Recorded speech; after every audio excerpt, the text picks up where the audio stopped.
Welcome back नाज़रीन। Programme के आखिरी हिस्से में इस फैसले के जो सियासी माहौल और उसके साथ साथ सियासी मुकदमात और इलेक्शन ट्रिब्यूनल के, क्योंकि जितना अहमियत का ये सारा केस था, पूरी दुनिया की नज़रें इस पे लगी थी, सिर्फ पाकिस्तान में आवाम की नहीं थी बल्कि दुनिया भर से जो वो इदारे जो पाकिस्तान को मॉनिटर कर रहे हैं, तमाम डेमोक्रेटिक प्रोसेस, तमाम लीगल प्रोसेस और पूरी ह्यूमन राइट्स की जो सिचुएशन थी, उनकी नज़रें इस फैसले के ऊपर भी लगी हुई थी। लेकिन दूसरा बड़ा अहम मामला जो इलेक्शन की ट्रांसपेरेंसी का है और उसके साथ ये जो इलेक्शन ट्रिब्यूनल का मामला जुड़ा हुआ है।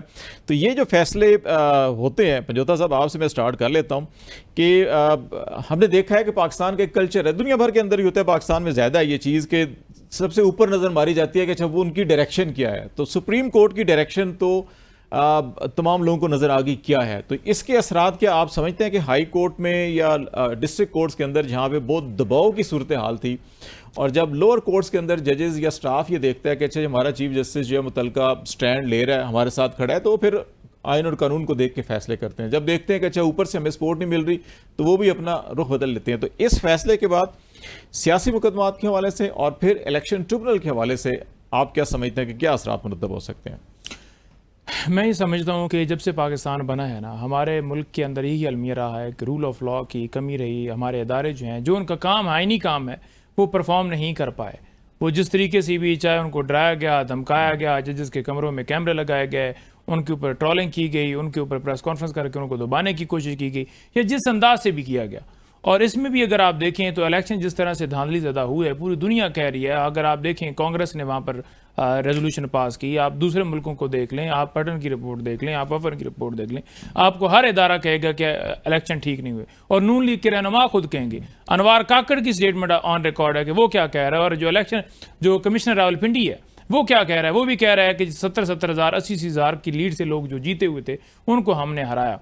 तो जब ये सारी स्टेटमेंट्स भी ऑन रिकॉर्ड हैं और इलेक्शन कमीशन बिल्कुल वो आंखें बंद किए हुए, और असल में पूछने वाला कोई नहीं है ना। जब कोई इदारा अपनी आईनी हदूद से बाहर जाता है या कोई ऐसा काम करता है जो उसके आइन और कानून के मुताबिक इजाज़त नहीं देता, तो उसके ऊपर जब कार्रवाई होती है ना, तो फिर उसको समझ भी आती है। लेकिन यहाँ पर मसला ही है कि अगर डिप्टी कमिश्नर इस्लामाबाद के हवाले से कोई हुक्म आए कि उसे गिरफ्तार करके जेल में डालो, तो फिर स्टे दे दिया जाता है कि बिल्कुल इसे कोई हाथ ना लगाए, टच ना करे।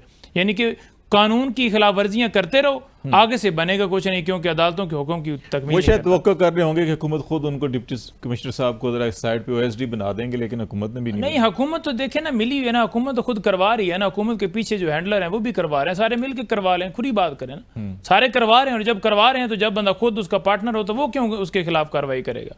वो तो फोन कॉल मैसेज करते होंगे, उसको उठा लो, उसको अंदर डाल दो, उसको ये कर दो, उसका जो घर सील कर दो, उसका कारोबार सील कर दो। तो इसी तरह से व्हाट्सएप के ऊपर ही वो सारे मामला चल रहे हैं। सेकंड बात ये है कि जो फॉर्म 45 मंगवाए गए थे ट्राइब्यूनल्स की तरफ से, अब फॉर्म 45 अगर इनके पास असली थे तो ये लेकर जाएं। अगर उन्होंने बार बार कहा है, 4 दफ़ा इस्लामाबाद के हल्कों का कहा है और वो नहीं लेकर जा रहे, तो इट्स मीन कि वो पंजाबी कहते हैं ना, काने ने, तो जो बंदा काना हुए तो फिर काना कान थोड़ा है तो फिर वो नहीं पेश होता, वो तैयार भी हो, वजह ही है नहीं, तैयार नहीं हुए ना। हाँ, तैयार जो कर रहे हैं जो फैब्रिकेशन करके तैयार है, लेकिन वो कर लेना। लेकिन जब दूसरे सारे उम्मीदवार जैसे मुस्तफ़ा कुकर साहब भी लेकर चले गए, उन्होंने कहा जी मेरे मुताबिक भी जो मुझे फॉर्म 45 मिले उसके मुताबिक भी पीटीआई को उम्मीदवार जीता है, तो फिर वो वहाँ से भाग गए। उन्होंने क्या तरीकाकार किया, उन्होंने कहा कि चलो जी तारामीम लेकर आ जाएं। उससे क्या होगा कि रिटायर्ड जजेस जो उनकी मर्जी के मुताबिक 5 साल तक केस लटकाए रखें, चलाए रखें, फैसले ना करें।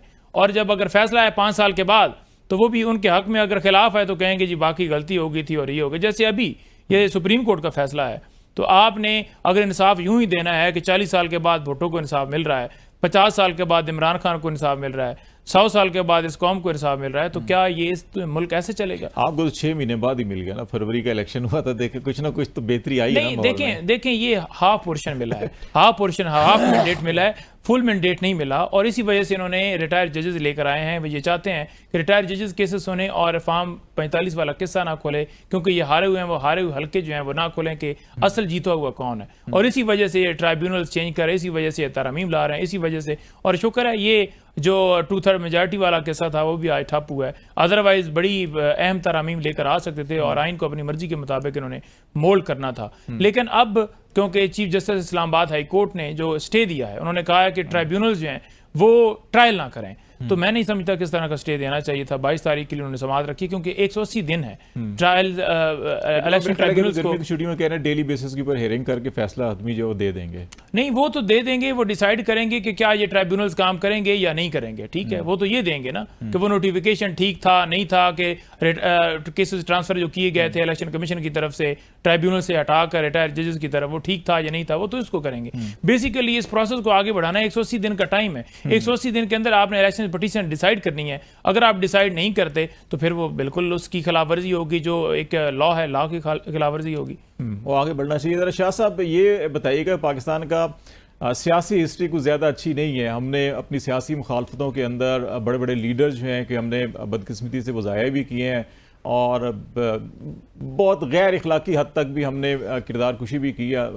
लेकिन इस वक्त जो माहौल इस वक्त बना हुआ है, बहुत से सियासी केसेस भी हैं, सबको मालूम है। वो आप समझते हैं कि जहाँ पे अदलिया दबाव में हो, और दबाव भी ऐसा कि जो बिल्कुल जिसको कहते हैं ना खुल्लम खुल्ला दिन दिहाड़े जो है कि जो जैसे डाके पड़ते हैं उस किस्म के माहौल हो, उसमें इस किस्म के फैसले अदालतों के या हायर कोर्ट्स के, जिसके अंदर ये नज़र आता है कि शायद अदालतें जो हैं कि थोड़ा सा अपने कदमों के ऊपर खड़ा होने की कोशिश कर रही है, खड़ी हो गई हैं और बैरूनी दबाव को कबूल नहीं कर रही, इसके असरात लोअर लेवल के ऊपर जाते हैं। और इस वक्त जो सिनेरियो है पाकिस्तान के अंदर, उसमें कोई आप देख रहे हैं कि मुस्बत पहलू के आगे आने वाले दिनों के अंदर कुछ हम सियासी मामलात के अंदर जो है कि अदालतों के अंदर भी हम कानून और आइन के तनाजुर में फैसले देखेंगे?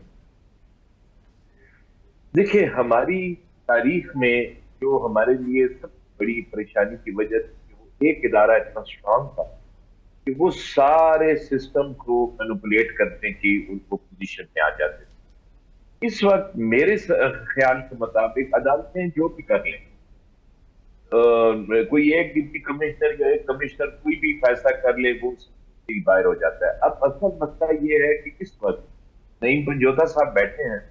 सबसे बड़ी जिम्मेदारी मैं समझता हूँ कि पाकिस्तान तहरीक इंसाफ की है कि ये कदम आगे बढ़ाएं, तमाम पोलिटिकल पार्टीज को, मुस्लिम को, पीपल पार्टी को, सबको साथ लेकर ये बैठें और उस मेन जो ताकत झांसी के सब चीजों का मंबा है उसको रोकने के लिए खड़े हों। देखें, बेनजीर और नवाज शरीफ ने जिस दिन जो मिसाक जमहूरियत साइन किया था, उस दिन उनको अपने इक़्तिदार को खतरा महसूस हुआ था मुशर्रफ साहब। फिर उसके बाद पूरी कोशिश की गई, इमरान खान साहब को लाया गया। अब इस वक्त इमरान खान साहब इस पोजीशन में है कि वो अपने पोलिटिकल जो उनके लोग हैं उनके साथ बैठे। उसकी वजह मैं बताऊं कि इन्होंने क्या किया है, 117 में सिर्फ पॉलिटिशियंस को जलील किया है, चोर कहा है, फलान किया है, इज्जत के केस में सजा, फलाने में सजा, फलाने में सजा। आज जिस दिन ये लोग सारे इकट्ठे बैठ गए और ये खड़े हो गए ना, तो फिर अदालतों में भी हौसला आएगा, सिविल इंतजामिया भी खड़ी होगी, फिर लोग इनके साथ खड़े होंगे। जब तक ये डिवाइड रहेंगे तो फिर रूल कोई और करता रहेगा। तो जब तक उस रूल को आप रोक नहीं सकते या उसको मिनिमाइज नहीं कर सकते, तब तक हमारे अदालत जो मर्जी कर ले, हमारे सिविल इंतजामिया जो मर्जी कर ले, हम लोग जहां पे मर्जी वोट डालें, जब तक हमारे पॉलिटिकल पार्टी जो है ये दूरदेशी का मुजाहरा नहीं करें, उस वक्त तक ये सिस्टम जो है ये इसी तरह चलता रहेगा। इसको ठीक करने के लिए पीपल पार्टी, ये जो इस वक्त पीटीआई, कि ये बाकी सारे कहते हैं हम बैठते हैं, मौलाना साहब इनके साथ है, वो मौलाना साहब इस पोजीशन में है कि इन सारों को बिठा के एक ऐसा मिसाक जमहूरियत साइन कर लें और सारे उस पर कारबंद हो जाएं, तो मैं समझता हूँ कि हम अगले 4-5 साल में तो बेहतरी होती हुई नजर आएगी। अदरवाइज ये स्टेबल सिस्टम रहेगा। जिस तरह देखें 18 में इनके पास 2/3 मेजॉरिटी उन्होंने नहीं आने दी और इसको MQM को और बाप पार्टी को मिला के इनकी हुकूमत खड़ी रही, सिर्फ अक्सरियत की बुनियाद पर फिर फारिग होगी। उसी पोजीशन में शहबाज शरीफ साहब को लाया गया, उसी तरह और अभी भी वही पोजीशन है। हाँ, उनको आज भी वही पोजीशन है जो इमरान खान साहब। अच्छा शाह साहब, एक चीज जो आपने ये एक बात जो आपने ये की है कि सारे मिल बैठने की बात और फजल रहमान साहब की बात भी है, ये बताइएगा जहां माहौल एक तरफ हम एक दूसरे के खिलाफ गद्दारी के या फतवे दे रहे हों या मुकदमे दर्ज कर रहे हों, जहां पे ख्वातीन को भी बैक वक्त हम 10-10 शहरों में 10-10 मुकदमों के अंदर जो है घुमाते फिरते रहें, तो ऐसे माहौल के अंदर आप समझते हैं कि सियासी लोग बैठ सकते हैं या आप ये समझते हैं कि इसके पीछे भी शायद गैर जमहूरी अनासर हैं जो इस किस्म के हालात पैदा करने की आपस में बैठ ही ना सकें? ऐसा ही है। आप देखिए, जिस वक्त इमरान खान सबसे पूछा जाता था आपने फलाने के साथ ये किया, फलाने, मुझे तो पता ही नहीं है। तो उनका फाइजीसा के खिलाफ आपने रेफरेंस फाइल किया, उन्होंने कहा मैंने क्यों किया, ये दोनों ने किया था। असल मसला ये आज भी शहबाज शरीफ साहब कर रहे हैं, वही कर रहे हैं जिन्होंने पहले कर रहे थे। असल बात यह है कि इमरान खान साहब और ये हमारे जितने पॉलिटिशियंस हैं, ये इस बात को समझ गए और मुल्क में स्टेबिलिटी लाए। पूरा मुल्क हमारा डिस्टेबलाइज। मुझे बताएं, मुशर्रफ के आने के बाद से आज तक 2001 से लेके 2024 तक हमने 24 साल जाया कर लिए, हमारा मुल्क स्टेबल नहीं हुआ। बस पता लगता है कि ये हुकूमत आज गई कि आज पूरा 18 से लेके और जो 4 साल 22 तक, आप मुझे बताएं इमरान खान साहब की हुकूमत स्टेबल थी, सवाल ही पैदा नहीं होता। 2013 से 18 तक नून लीग की हुकूमत स्टेबल थी, कहां पे स्टेबल? इसी तरह आसिफ जरदारी साहब की जो गवर्नमेंट 8 से 13 तक थी, बिल्कुल डिस्टेबल थी।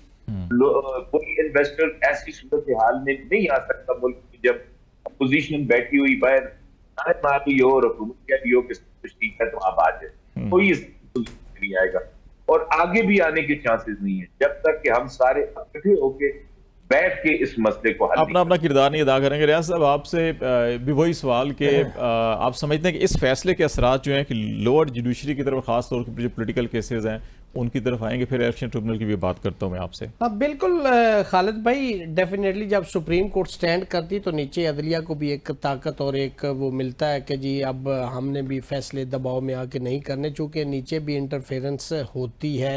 अगर ऊपर होती जहाँ पे हो रही है आजाद साहब, आप आजाद हैं तो आजाद बात करें। तो वही कह रहा हूँ, अगर वहां होती तो नीचे तो फिर ज्यादा होती, चूंकि सिविल जज को उतना जोर नहीं होता ना। तो ये इसका इम्प्रेशन, इस फैसले में वैसे जितनी आहिस्ता ब्रेकें लग के जा रहा था ना फैसले के करीब, वो अंग्रेजी में कहते हैं ट्रिकल डाउन इफेक्ट होगा इस जजमेंट का, नीचे जुडिशरी तक होगा। हाँ, जो स्पीड ब्रेकर्स बहुत नजर आ रहे थे हमें कि ऊपर से नीचे जो इसका है ना वो सारे मामलात, इसका असर तो ज़रूर पड़ता है और लोगों को हौसला और हिम्मत भी मिलती है और डिस्पेंसेशन ऑफ जस्टिस में लोग खुद उससे सबक भी सीखते हैं कि हमें भी एक जस्टिस देना, लोग हमारी तरफ देखते हैं, हमें आखिरी उम्मीद समझते हैं। अल्लाह के बाद अगर दुनिया में कोई किसी के साथ इंसाफ कर सकता है तो इंसाफ करना तो अल्लाह की सिफ्तों में से सिफ्त है।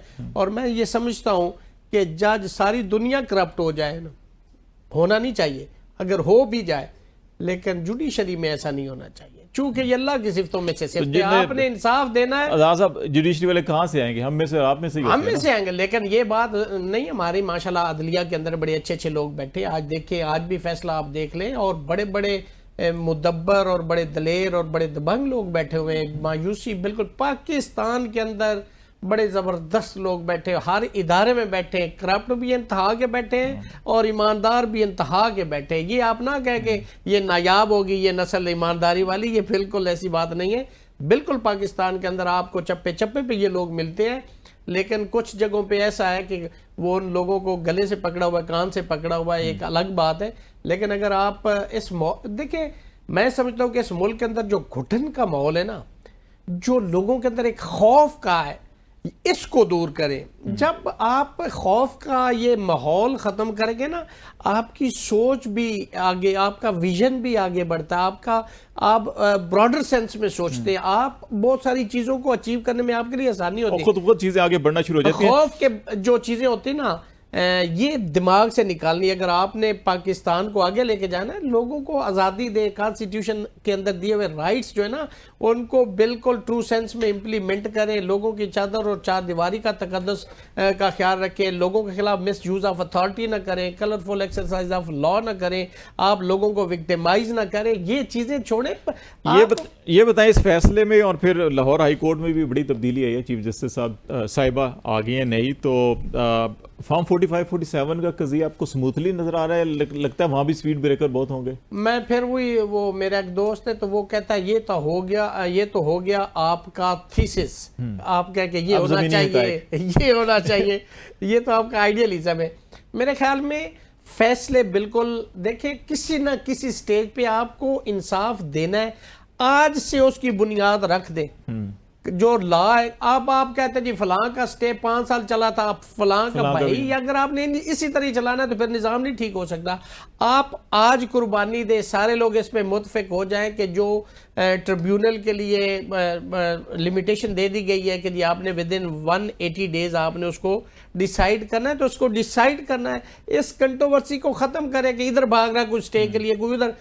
मैं अगर ठीक हूं, मैं चोर नहीं हूं, तो मुझे क्या एतराज है? मेरा 180 दिन में नहीं, मैं कहता हूं कि 4 दिन में उसका फैसला कर दें।